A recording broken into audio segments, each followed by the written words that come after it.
A 65-year-old man comes to the emergency department due to a 3-day history of headaches localized to the right temporal region. The headaches are accompanied by intermittent blurring of vision in both eyes. The patient has also felt fatigued for the past week, with stiffness in the shoulders and hips. On examination, temperature is 37.5 degrees Celsius. There is tenderness to palpation of the right temporal region, with enlargement of the underlying artery. As shown in the exhibit, funduscopic examination demonstrates edematous optic discs in both eyes. The patient has limited active abduction of the shoulder joints bilaterally. Laboratory studies show an erythrocyte sedimentation rate of 115 millimeter per hour. The question is, which of the following is the most important mediator of this patient's current condition? Your options are A, antibodies to myeloperoxidase, B, antibodies to proteinase 3, C, B, Call activating factor, D, interleukin 6, E, I, interleukin 10. Type your answer in the comment box. Congratulations if your answer is D, which is interleukin 6. This patient, who has headaches, visual, example intermittent blurred vision, and muscular, example shoulder and hip stiffness symptoms, an enlarged and tender temporal artery, and an elevated erythrocyte sedimentation rate, has the typical features of giant cell arteritis with associated polymyalgia rheumatica. Giant cell arteritis is a common systemic vasculitis that occurs almost exclusively in patients age above 50.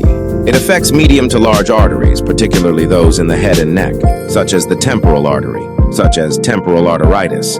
The inflammatory infiltrate in affected vessels is typically granulomatous, composed of lymphocytes, predominantly CD4 positive T cells, and macrophages, which may fuse to form multinucleated giant cells.